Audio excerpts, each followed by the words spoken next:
अस्सलाम वालेकुम नाज़रीन का मैं इस्लीम ईमान हूँ और हाजिर हूँ एक नई वीडियो लेके आपके सामने। नाज़रीन का आपका ज़्यादा वक्त ज़ाया न करते हुए आपको वीडियो की तरफ लेके चलता हूँ। इसके ऊपर फिर बाद में बात करते हैं। था इज रोहन। इट ट्रू कि इनकी कुछ ऑडियो रिकॉर्डिंग्स भी इनकी कुछ ऑडियो रिकॉर्डिंग्स भी इंजीनियर साहब की मौजूद है? हाँ जी, बहुत सारे लोगों के पास है जी। आज मुझे भी कुछ लोगों ने इनकी ऑडियो वीडियो भेजी है इंजीनियर साहब की, और मैं वो सुन रहा था। मैं हैरान हो रहा था कि हम्म। ये अपनी बातचीत में बिल्कुल भी मोहतात नहीं है। यानी एक आलिम दीन है, समझदार आदमी है, अपने आप को हम्म। इंजीनियर कहते हैं, और एक जहां दीदा आदमी है, वो कैसे हम्म। इतना लापरवाह हो सकता है कि इस तरह की ऑडियोज लोगों को भेज दे, या इस तरह से लोगों से एक लाओबाली अ, नौजवान की तरह वो बातचीत करे। तो इतना तजर्बा और इतनी समझ बूझ वो कहाँ गई, मुझे समझ नहीं आ रही थी। मैं तो वो सुन के तो सर पकड़ के बैठा हुआ हूँ कि अगर किसी ने उनको पब्लिक कर दिया तो ये मौलवी साहब का क्या बनेगा। ये तो लोगों को सफाइयां देते फिरेंगे, और सफाइयां तो इन्होंने अभी मुझे देनी है। मैं आपको ये बताता हूँ कि मैं अगस्त 2023 में मैं लापता था। देखिए, मैंने इनके खिलाफ कभी कोई बात नहीं की। जी। वो मैंने इसलिए नहीं की कि मैं बतौर आलमी दीन इनकी इज्जत करता था। इन्होंने हम्म। मेरा नाम हम्म। ले लेके मेरे पे बहुत तनकीद की है। आज मैंने अपनी टीम को कहा, मैंने कहा निकालो इन्होंने मेरे बारे में क्या क्या किया है। तो मुझे कुछ 40 क्लिप भेज दी हैं जो इन्होंने मेरे बारे में तनकीद की हुई है माजी में। हर दफा इस आदमी ने मेरे ऊपर अटैक किया। अब मैं आपको दो तीन हम्म। इल्जाम बता देता हूं ना, ये उनका जवाब दे दें। एक, इस शख्स ने मेरे बारे में कहा कि मैंने सियासी जी। पार्टी का जलसा किया और उस जलसे में खिताब किया। तो अब ये बंदा हम्म। साबित करेगा, नहीं तो ये बंदा माफी हम्म। मांगेगा हाथ जोड़ के। और इसको मांगनी चाहिए। बंद कमरे में बैठ के पुड़क पुड़क के उछल उछल के पाप फड़ लिया, मैच कर लिया, अद्धी पंजाबी अद्धी उर्दू बोल के ये लोगों को बेवकूफ बना सकता है थोड़ी देर के लिए। ये ऐसे थोड़ी होता है, मजाक थोड़ी है कि जब जो कह दिया तो हम्म। वो हदीस हो गई, या वो जो आपकी बात है वो सच्ची हो गई। इस बंदे ने पहला क्लेम ये किया कि मैंने सियासी जलसे में तकरीर की है। ये साबित करे मैंने किसी सियासी जलसे में तकरीर की है। ऐसा ही साबित है। करे। आपको मैं यहां पे एक दर्जन सहाफियों के नाम गिना सकता हूं, और उन सहाफियों के नाम गिना सकता हूं जिनका जिक्र ये अपने हर वीलॉग में उनका चमचा बन के करता है। उन सहाफियों ने ऐसा जलसों ही है। के अंदर ऐसा ही सियासी है। जमातों के तकरीरें की हैं। ये जानता है उनके नाम। इसको पता है कौन कौन सा सहाफी किस किस सियासी जमात के अवामी जलसे के अंदर खड़ा होकर वहां तकरीरें करता रहा। इसको सारों के नाम पता है कि कौन तहरीके लब्बैक के जलसे में था, कौन फजल रहमान के जलसे में था, कौन इमरान खान के जलसे में था, कौन नून लीग के जलसे में था, और कौन हुकूमती ओहदे लेकर बाद में सका से फतरा बन के साफी बन गया कि जनाब मैं साफी बन गया हूं, वापस आ गया हूं मैं। वो तो सारे इसको साफी नजर आते हैं, कीड़े इसने इमरान रियाज में हम्म। निकालने। अब मामला यह है कि इस आदमी ने एक एलिगेशन ये लगाया मेरे ऊपर कि मैंने सियासी जलसे में तकरीर की है। जी। इसको बोलो साबित करें। वो जिसे तकरीर की ये बात करता है ना, और भाई वो तकरीर जो है वो एक वकला का सेमिनार था। वकला का सेमिनार था, इस्लामाबाद के एक होटल में था। उसमें कुछ सहाफी मदऊ थे, कुछ वकला मदऊ थे, कुछ सिविल सोसाइटी के लोग थे, कुछ एक्स सर्विसमैन थे। बल्कि उसके अंदर वो जनरल लोधी साहब ने भी उसमें बड़ी जबरदस्त तकरीर की थी। उसी के अंदर अयाज अमीर साहब ने भी तकरीर की थी, जिसके बाद उनके कपड़े फाड़ के उनको मारा सर हम गया था। साथ वीडियो भी लगा देते हैं। तो हमने आप लगाए ना, आप ये देखें वो जो हमने तकरीर सर है रिपोर्ट किया हुआ उसे इस्लामाबाद उसी होटल से, हम साथ वीडियो भी लगा देते हैं। वो सेमिनार था ना। आप ये देखें ना, वो सेमिनार था। वो सेमिनार था। जी वो जी। किसी सियासी जमात का जलसा नहीं ऐसा ही था। है। मुझे ये बंदा अब दिखाएगा कि मैंने कहां पे किसी सियासी जमात के जलसे में खड़े होकर तकरीर की है। मैं देखना चाहूंगा इस बंदे से। इसने इतना बड़ा एलिगेशन लगाया, अब हम्म। साबित करे। ये साबित करे, नहीं तो माफी मांगे। और इसका माफी मांगना इसलिए भी बनता है कि मैं अगस्त 2023 में आईएसआई की कैद में था। जी। वो मुझे कभी उल्टा लमका के कभी सीधा लमका के मेरे पे टॉर्चर कर रहे हैं, मेरे साथ ज्यादती कर रहे हैं। मेरे घर वाले मुझे मारे मारे ढूंढ रहे हैं। ये बाहर बैठ के चौड़ा होकर मेरे खिलाफ आईएसआई के कहने पे वीडियो रिकॉर्ड करवा रहा है। कैसी बेशर्मी है यार। हद हो गई है। मैं पहले बात ही नहीं की मैंने इस आदमी के ऊपर, मैं इसको बर्दाश्त करता रहूं करता रहूं करता रहूं। ये तू तरह के बात करता है यार। जब बात करता है तू इंज हो गया, तेरा इंज हो गया, तेरा वैसे हो गया। तू अकेला ही भाई इस मुल्क के अंदर इज्जतदार है, या तेरे अकेले को ही अल्लाह ताला ने नॉलेज दिया हुआ है, या अल्लाह ताला ने तुम्हें कुछ खास पैदा कर दिया है। और भाई मेरा रब जानता है कौन मेरे रब के कितना करीब है। मेरा रब जानता है कि कौन ठीक है और कौन गलत है, वो फैसला करेगा। हम्म। तुम हम लोगों के फैसले तो ना करो कि कौन जन्नत में जाएगा कौन दोजख में जाएगा। हम्म। वहां बैठ के ये कह देना जी मैंने सबको दोजख से बचा लिया। क्यों बचा लिया भाई? अल्लाह रब्बुल इज्जत का काम है वो, आपका काम तबलीग करना है। आप हमारे हम्म। फैसले ना करें। नंबर एक, झूठ ये बोला कि मैंने एक सियासी जमात के जलसे में तकरीर की। ये साबित करे मैंने तकरीर की सियासी जमात के जलसे में, नहीं तो मेरे ऐसा से ही है। माफी मांगे, नहीं तो वो सारे नाम बताए जिन्होंने जिन्होंने सियासी जमात के जलसों के अंदर तकारीर की हैं। दूसरा, मैं अगवा हूं, मेरी फैमिली मुझे ढूंढ रही है, और ठीक ये है। बंदा मेरे ऊपर एलिगेशन लगा रहा है कि इमरान रियाज को हुब्बुल वतनी का कुत्ता काटा हुआ था। इमरान रियाज ने जनरल फैज हमीद के कहने के ऊपर ये किया। जनरल फैज हमीद के साथ मिलकर मैंने बंदे अभी एक वीडियो बनाई, इसी बंदे ने, इसने ये कहा नहीं, वो जुमला आपने सुना होगा शायद, कि फैज हमीद के साथ मिलकर लापता करते थे।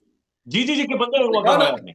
इसने कहा कि फैज हमीद के कहने के ऊपर ऐसा ही लापता करते थे जी। इसको बोलो साबित करे कि मैं अपनी पूरी लाइफ में कभी इस फैज हमीद नामी जर्नैल को मिला हूं। साबित कर साबित, मैं अपनी पूरी जिंदगी में कभी इसको मिला हूं। चल ये साबित करके मैंने जिंदगी में कभी इसके साथ एक जुमले का या दो जुमलों का तबादला भी किया है। साबित करके कभी मैं और ये आदमी कभी एक जगह पे इकट्ठे भी हुए अपनी पूरी जिंदगी में। सिर्फ एक मौका था, जनरल बाजुआ ने सहाफियों को बुलाया था, कोई 30 के करीब सहाफी थे, उसमें मैं भी था, और वहां पे सहाफियों की मुलाकात के बाद इस आदमी ने गुजरते हुए हाथ मिलाया था। बस वो हाथ मिलाने का मैं इसके साथ रवादार हुआ हूं। अब मैं आपको ये बताता हूं कि इसको ये बात किसने बताई। आईएसआई ने जब मुझे अगवा किया ना सियालकोट जेल से, तो वो मुझे जो सबसे ज्यादा टॉर्चर करते थे ना, और जो सवाल सबसे ज्यादा वो मेरे से पूछते थे, यानी लाहौर में वो कर्नल फाइक, वो तो स्पेशली एक दिन ये पूछने आया मेरे से कि सही बताओ कि जनरल फैज को कितनी बार मिले हो। वो मेरे से ये पूछते थे कि जनरल फैज से तुम्हारा क्या ताल्लुक है, तुम जनरल फैज को कितनी बार मिले हो, जनरल फैज के साथ तुम्हारी क्या बात हुई है।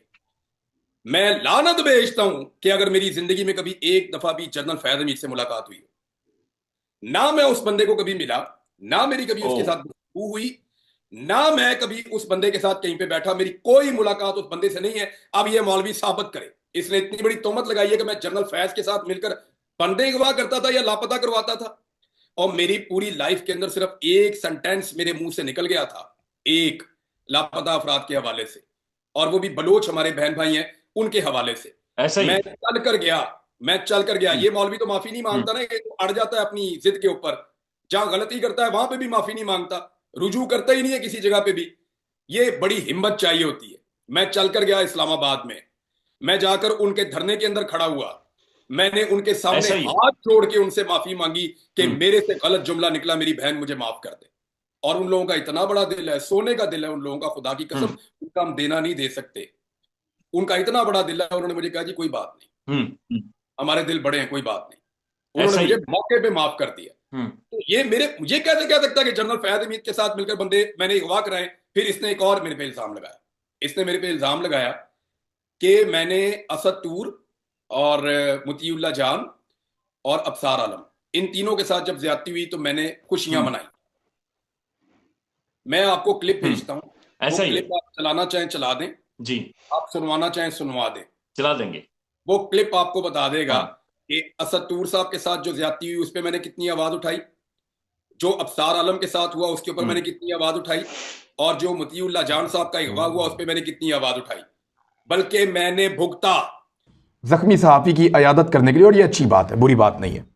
जिसको मार पड़े उसके पास जाएं, उसको पूछें, जिसके साथ ज्यादती हो उसके साथ खड़े हों। तो उस सहाफी को मार पड़ी है और गलत हुआ है, मार नहीं पड़नी चाहिए थी, मारना नहीं चाहिए था। यानी एक तो गलती और जुर्म यह है कि सहाफी को 3 अफराद ने घर के अंदर घुसकर मारा, जुर्म है, गलत है, गैर कानूनी है, काबिल मुजम्मत है। अबसार आलम साबिक चेयरमैन पेमरा, उनके पेट में गोली लगी है। अबसार आलम साहब ने जो स्टेटमेंट जारी किया, वो गाड़ी में थे उस वक्त, एक मोबाइल कैमरा से उनको शूट किया जा रहा था। तो उन्होंने कहा कि ये मुझे ऐसे गोली लगी है और मैं डरने वाला नहीं हूँ, ये मेरा पैगाम है उन लोगों को जिन्होंने ये करवाया है। इससे पहले भी वो जर्नैलों के नाम लेकर ख़ास तौर पे आईएसआई को टारगेट करते रहे हैं। अब उनके जो हमायती अबसार आलम साहब के या नून लीग के लोग हैं, वो लोग ये कह रहे हैं कि इनको आईएसआई ने मारा है। जब तक तफ्तीश नहीं होती है बंदा पकड़ा नहीं जाता, और ये बंदा पकड़ा जाएगा। उसकी वजह यह है क्योंकि आईएसआई खुद स्टेक पे है, आईएसआई की अपनी इज्जत स्टेक पे है। अगर आईएसआई ये बंदा भी नहीं पकड़ सकती ना, तो फिर आईएसआई कोई और काम कर ले जाके, जिसने अबसार आलम को गोली मारी है। क्योंकि उस वक्त मेरे ताल्लुकात बुरे नहीं थे मिलिट्री एस्टेब्लिशमेंट के साथ, तो उन्होंने मेरे पे अटैक कर दिया कि यार ये तो आपके दुश्मन है, तो आपके बारे में गलत बातें करते हैं, ये तो आपके ऊपर जो है वो झूठे एलिगेशन लगाते हैं, तो आप इनके साथ क्यों खड़े हो रहे हैं। मैंने कहा भाई जो गलत है वो गलत है, ये आप बंदों को गोलियां नहीं मार सकते, आप बंदों को उठा के अगवा नहीं कर सकते, आप घरों में घुस के अटैक नहीं कर सकते। तो मैंने इस मामले के ऊपर उस वक्त मजम्मत की थी। इस मौलवी ने झूठ बोला, और उस वक्त झूठ बोला जब मैं जुल्म और बर्बरियत बर्दाश्त कर रहा था, उस वक्त झूठ बोला जब आईएसआई ने मुझे अगवा किया हुआ था। क्योंकि देखे ना, बाहर लोग मेरे लिए आवाज उठाते थे। अब ये बंदा क्या करता था, ये उस वक्त मामलात को बैलेंस करने के लिए अपने हैंडलर्स के कहने के ऊपर ये गेम डालता था। और मैंने फिर भी इसको माफ किया, मैंने कहा छोड़ो यार, दफा कर। लेकिन जब मैंने ये देखा कि यार ये बंदा अपने प्लेटफॉर्म को नुकसान पहुंचा रहा है, बहुत सारे लोग इससे कोई अच्छी बात भी सीखते होंगे, तो जब लोग अच्छी बात जहां से सीखते हैं उसको थोड़ा सा समझाना चाहिए। मैंने समझाने के जुमरे में एक वीडियो करके इसको पैगाम दिया। वो जी मेरी 7 महीने पुरानी वीडियो है।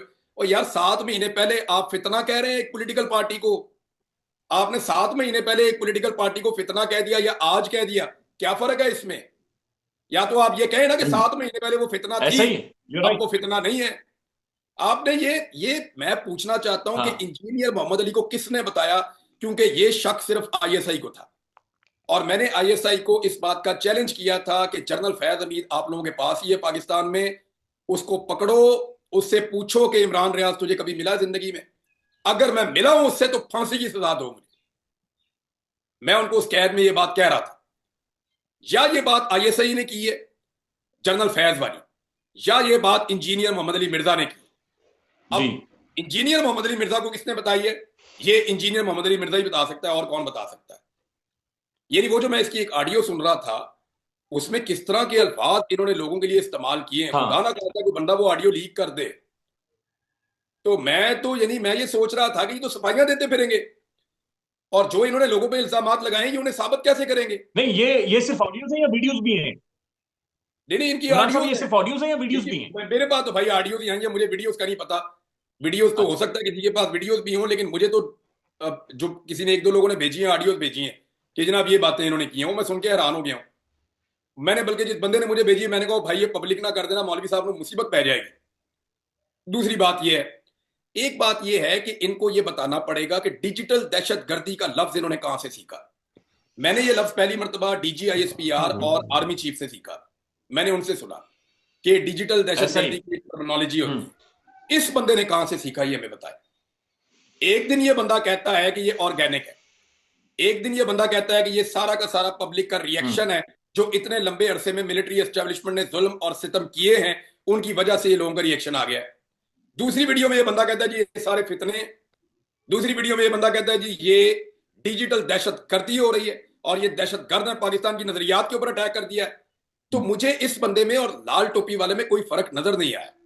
जब इस तरह की हरकत इसने की ना, तो मुझे लगा जैसे लाल टोपी वाला है ना, प्लाटों में दौड़े लगाता है, इस बंदे ने भी अपना एक बंद कमरा रखा हुआ है कंपाउंड, उसके अंदर बैठ के पुड़कता रहता है, उछलता रहता है ऐसे ऐसे करके ना। और यार नीचे गाओ तकिया रख के उसके ऊपर उछल उछल के बातें करना बहुत आसान होता है, बाहर निकल पता चलता है आटे दाल का क्या भाव है। और ये कहते हैं कि एक और इन्होंने एलिगेशन लगाया मेरे पे कि जनाब नवाज शरीफ और इमरान रियाज, यानी नवाज शरीफ भी भाग गया था मुश्किल पड़ी, तो इमरान रियाज भी भाग गया तो मुश्किल पड़ी। और भाई वो 3 दफा इस मुल्क का वजीर आजम रहा है। भगोड़ा जैसे लफ्ज इस्तेमाल किए सर, भगोड़ा। इसने भगोड़ा का लफ्ज इस्तेमाल किया है ना।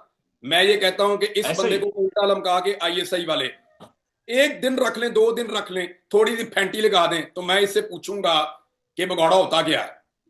मैं 1 मिनट के लिए अपने मौके से पीछे नहीं हटा जिस दिन से अल्लाह ताला ने मुझे ये तौफीक दी है। मैं पूरी ताकत के साथ अपने मौके पे खड़ा हूं। लेकिन ये खड़ा किसके साथ है? ये उनके साथ खड़ा है जो आज मजाक उड़ाते हैं औरतों का, जो आज मजाक उड़ाते हैं चादर और चार दीवारी के तकद्दुस का। ये उनके साथ खड़ा होता है जाके, जो आज लाशों का मजाक उड़ाते हैं, ये उनके साथ जाकर खड़ा होता है। ये नवाज शरीफ का गुप्त, वो क्या नाम है, वो है वर्कर है भाई। आप इसको गौर से सुने तो जब नवाज शरीफ की बात करता है तो टोन डाउन हो जाती है, जब इमरान खान की बात करता है तो उछलना शुरू कर देता है, पुड़कना शुरू कर देता है अपनी जगह से। आप इसका फर्क नोट करें ना। जब ये बात करता है बंदा नवाज शरीफ की, तो इसकी टोन कोई और होती है। नवाज शरीफ साहब आप देखें ना, अब ये तरीका वारदात समझे जरा। तरीका वारदात ये है कि हल्का सा नवाज शरीफ को बुरा कह लेना है, हल्का सा एस्टेब्लिशमेंट को तुड़का लगा देना है, हल्का सा जरदारी साहब को कुछ कह देना है, और उसके बाद इमरान खान पे एक बाद एक मजाइल फेंकना है। ये है तरीका वारदात। और जब कोई कल को तनकीद करे तो उस पर यह कहना है कि जनाब देखें जी मैं तो सबके खिलाफ बात कर रहा था। तो यार इस तरह के बारीक वारदात ये हमने बड़े देखे हैं और साफ करके फेंक भी दिए हैं। ये एक चार दीवारी के अंदर बैठ के इसको लगेगा कि ये वहां बैठ के लोगों को बेवकूफ बनाएगा। ये इसका वही हाल है जो इससे पहले बहुत सारे लॉन्च हुए हैं बंदे, और वो लॉन्च होके अपनी कार्रवाइयां डालते रहे। अब इसको ड्यूटी दी गई है कि इमरान रियाज पे अटैक कर दो। हुआ ये है कि मैं आईएसआई के हाथ से क्यों निकलकर पाकिस्तान से बाहर आ गया, इसके लिए इंक्वायरी भी चल रही है पाकिस्तान में। वहां पे एक इंक्वायरी भी चल रही है कि पता करो ये पाकिस्तान से बाहर कैसे चला गया, गफलत है, क्या मामला है। और भाई इंक्वायरी करवानी है तो करवाओ इमरान कि साहब, ये ये वाला इंसिडेंट क्यों हो गया, इंक्वायरी इसके ऊपर करवाओ। इमरान रियाज कैसे निकल गया, क्या अभी भी आप ये यही सबसे इंपॉर्टेंट है? इंक्वायरी इस बात पे होगी कि इमरान रियाज क्यों निकल गया या इमरान रियाज ने क्यों ये बात की? वो इंक्वायरी इस बात पे करवाओ कि किसकी जिम्मेदारी है कि बन्नू के अंदर इतना बड़ा दहशतगर्दी का वाकया हो गया। इंक्वायरी करवाओ कि बलूचिस्तान की शाहराहों के ऊपर गाड़ियां रोक रोक के बंदे निकाल निकाल कर गोलियां क्यों मारी जा रही हैं, उसके लिए जिम्मेदार कौन है? जहां जहां इंटेलिजेंस का फेलियर हो रहा है उसके ऊपर इंक्वायरी करवाओ। इंक्वायरी करवानी है कि जनाब इमरान रियाज कैसे निकल गया। और जिस दिन से मैं इनके हाथ से निकला हूं उसके बाद से कभी एक बंदा लॉन्च करते हैं, कभी दूसरा लॉन्च करते हैं, कभी तीसरा लॉन्च करते हैं, अब ये एक और लॉन्च कर दिया पकड़ के मौलवी। और मैं इसकी इज्जत बचा रहा हूं, मैं इसको समझा रहा हूं कि भाई अपनी इज्जत इंजीनियर बचाओ। इमरान मैं साहब बड़ी मेहरबानी सर, ये बताएं, ये बार बार इंसिस्ट कर रहे हैं आपके साथ लाइव आने के लिए, बराह रास्त आने के लिए। वाह, ये क्यों आपको लाइव लाना चाह रहे हैं अपने प्लेटफॉर्म के ऊपर? ये क्यों लाइव आना चाह रहे हैं आपके साथ? पता नहीं इन्हें कोई शौक होगा जो इन्हें पूरा करना होगा। भाई इतना वेला कोई भी नहीं होता, ये बहुत ही फारग आदमी है और दिमाग की दही है बहुत बड़ी। जो उलमाए इकराम इनके साथ कभी भी पहुंचे हैं वहां पे, चले मैं आपको बता देता हूं। ये कहते हैं ना लाइव आना है, हाँ। नंबर एक ये साबित करे कि मैंने सियासी जलसे में तकरीर की है। नंबर दो ये साबित करे कि मैं जी। और फैज हमीद दोनों इकट्ठे थे और हम पाकिस्तान में बंदे अगवा करवा रहे थे। दूसरी बात इसने ये की है ना मेरे ऊपर, ये मेरे पे इसने एलिगेशन लगाया ना। जी। तीसरा ये साबित करे कि मैंने इन तीन सहाफियों का जिनका इसने नाम लेकर कहा कि मैंने इनका मजाक उड़ाया जब इनके ऊपर मुश्किल वक्त आया, हालांकि मैं आपको क्लिप दे चुका हूं जिसके अंदर मैंने ये बताया कि जनाब मैं तो इनके लिए आवाज उठा रहा था। हालांकि जो अफसार आलम है उसने अपने मुंह से कहा था कि मेरा सहाफत से कोई ताल्लुक नहीं है। और ये अफसार आलम को आज ये सहाफी कहता है वो इतना बड़ा फ्रॉड है, उसने हमें इतने नोटिस भेजे, पैमरा के इतने नोटिस भेजे उस बंदे ने। और ऐसा फ्रॉड आदमी है काशिफ अब्बासी को, यानी एथिक्स चेक करें आप कि अपना वीलॉग चल रहा है और उसमें काशिफ अब्बासी को फोन लगा दिया और फोन लगा के we are standing with you Kashif, मैं आपको स्पीकर पे डाल रहा हूं। और उसके बाद जनाब उंगलियों से मट्टी झाड़ के निकल गया। जाओ ना जाके बात करो अपने आका से नवाज शरीफ से कि काशिफ अब्बासी का प्रोग्राम क्यों बंद किया है। जाके बात करो अपने आका से, आर्मी चीफ से या DGI से कि काशिफ अब्बासी का प्रोग्राम क्यों बंद किया है। अपने प्रोग्राम तो इनके बड़े तुरम तराम से चल रहे हैं, अपने प्रोग्रामों के अंदर तो ये झूठ पे झूठ, झूठ पे झूठ बोल रहे हैं, इसके बावजूद इनके प्रोग्राम चल रहे हैं। काशिफ अब्बासी ने सच बोल दिया, उसका प्रोग्राम बंद कर दिया। हबीब अकरम ने सच बोल दिया, उसका प्रोग्राम बंद कर दिया। समीना पाशा ने सच बोल दिया, उसका प्रोग्राम बंद कर दिया। इमरान रियाज का प्रोग्राम भी बंद कर दिया, पारस का प्रोग्राम भी बंद कर दिया, और या मकबूल जान का प्रोग्राम भी बंद कर दिया। हारून रशीद साहब को भी अपना दुश्मन बना लिया। कोई बंदा तो छोड़ दो भाई। अहमद फरहाद के साथ क्या किया इन्होंने, अकबर बाजुआ के साथ इन्होंने क्या किया, और जो बाकी हमारे साहब ये सबके साथ इन्होंने क्या किया। अब तो तकरीबन हमारे 30 के करीब बंदे हो गए। साबिर शाकिर, बुईद पीरजादा, ये वजाद खान, ये हमारे 30 के करीब साफी हो गए जिनको साथ इन्होंने जुल्म किया है। और वो अननोन लोग नहीं है, सारे नोन लोग हैं। मुझे बताएं ना सिद्दीक जान का प्रोग्राम क्यों नहीं चलता टीवी चैनल पे? मुझे बताएं ना क्यों नहीं चलता? सिद्दीक जान को क्यों नहीं टीवी चैनल पे समी प्रोग्राम इब्राहिम करने साहब, देते? समी इब्राहिम साहब को क्यों नहीं प्रोग्राम करने देते? हाँ, क्या उन्होंने क्या कसूर किया है, क्या गुनाह है उनका? सिर्फ उनका पॉइंट ऑफ व्यू है ना। तो मामला ये है कि इनके ऊपर ये कभी बात नहीं करेगा। मैंने आपको कहा है कि ये गुप्त वर्कर है नवाज शरीफ का, गुप्त वर्कर है। ये हमेशा क्या करता है कि नवाज शरीफ के मामले में हल्का सा थोड़ा रखता है और एकदम इमरान खान के ऊपर अटैक कर देता है और बाद में कहता है कि मैं तो बैलेंस कर रहा था।